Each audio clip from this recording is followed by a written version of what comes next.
अस्सलाम वालेकुम viewers, welcome to my channel. आज मैं बनाने जा रही हूँ बहुत ही आसान और टेस्टी आलू चिकन शोरबा। तो वीडियो स्टार्ट करने से पहले चैनल को सब्सक्राइब और वीडियो को लाइक करना ना भूलिएगा। तो स्टार्ट करते हैं।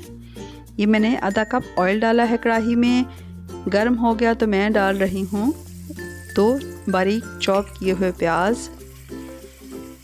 दरमियाने साइज़ के ये प्याज थे और उनको हल्का ब्राउन फ्राई कर लेते हैं। ये हो गए तो इसमें डालेंगे साबुत गरम मसाला, 8 काले मिर्च, 3 टुकड़े दालचीनी के, 1 बड़ी इलायची और तेज़पत्ता 1 और 4 लौंग थे। अदरक लहसुन की पेस्ट है ये। अदरक की पेस्ट 1 टेबलस्पून भर के और लहसुन भी 1 टेबलस्पून था। 2 से 3 मिनट इनको भून लेंगे कि इनका कच्चापन दूर हो जाए। अब डालेंगे इसमें नमक, मिर्च, हल्दी। नमक 1.5 टीस्पून या हस्बे जायका, सुरख मिर्च 2 टीस्पून, हल्दी आधी चाय की चम्मच, धनिया पिसा हुआ और ज़ीरा पिसा हुआ 1 चाय की चम्मच। थोड़ा थोड़ा पानी डालेंगे और इन मसालों को भूनते जाएंगे। मैंने लिया था आधा कप पानी, जो कि मैं थोड़ा थोड़ा करके डाल रही हूँ।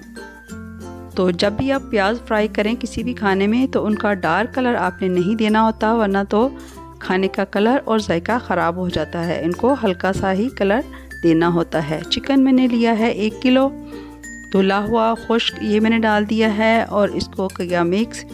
और अब मैं डालूँगी इसमें ग्राइंड किए हुए टमाटर 3 थे, ये डाल दिए और दही डालूँगी मैं आधा कप फेंटा हुआ। तो जब भी आप किसी खाने में टमाटर ग्राइंड करके और प्याज ग्राइंड करके डालते हैं तो वो बहुत क्रीमी सा शोरबा होता है, उसमें प्याज तैरते हुए नज़र नहीं आते। दही और टमाटरों के पानी में ही ये चिकन गलेगा। इसको मैंने मिक्स किया है और मीडियम फ्लेम पे कवर करके छोड़ देंगे 15 से 20 मिनट के लिए। ये देखें 20 मिनट के बाद ये टमाटरों का और दही का ही पानी है। साथ साथ कढ़ाई को मैं क्लीन कर रही हूँ। तो ये मसाला भुन चुका है और चिकन अध गला या हाफ डन हो गया है। तो मैं डाल रही हूँ इसमें आलू को मैंने पानी में डाल के रखा हुआ था कि इनका कलर ख़राब ना हो। आलू आपने हस्बे पसंद लेने हैं, कम या ज़्यादा। अगर आपको ज़्यादा आलू पसंद है तो आप ज़्यादा डाल लें। मैंने 5 आलू छील के तो इनके पीसेस काट के मैंने डाल दिए हैं और अब इनको चिकन के साथ ही भून लेते हैं 4 से 5 मिनट। साथ ही मैं डाल देती हूँ मक्खन, 2 से 3 टेबलस्पून ये घर का बना हुआ मक्खन है। और अब इसको कवर करेंगे और छोड़ देंगे। तो 3 से 4 मिनट के बाद देखें मेल्ट हो गया है मक्खन। दोबारा से भून लेते हैं इनको। मज़ीद खुशबू और जायके के लिए मैं डाल रही हूँ इसमें जायफल जावित्री पिसी हुई, 2 सब्ज़ इलायची और 4 पत्तियाँ बादियान के फूल हैं। ये सब्ज़ इलायची को मैंने स्लिट लगाई है और ये है 1/4 टीस्पून जायफल और जावित्री पिसी हुई। इसको दोबारा से मिक्स कर लेते हैं।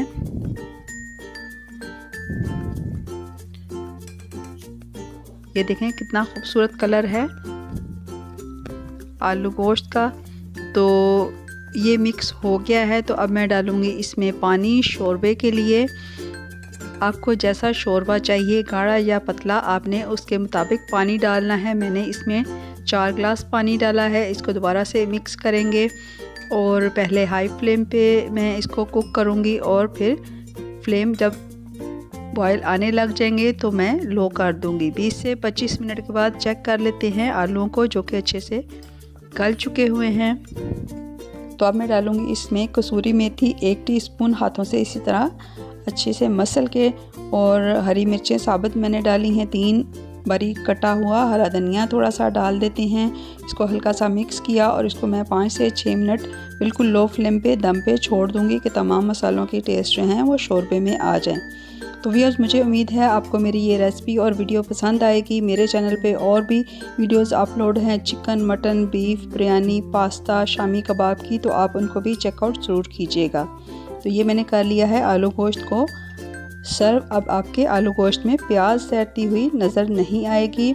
आप इन आलू गोश्त को रोटी, नान, चपाती या बॉयल राइस के साथ सर्व करें। सभी इसको पसंद करेंगे। दुआओं में याद रखिएगा। वीडियो देखने का शुक्रिया। अल्लाह हाफ़िज़।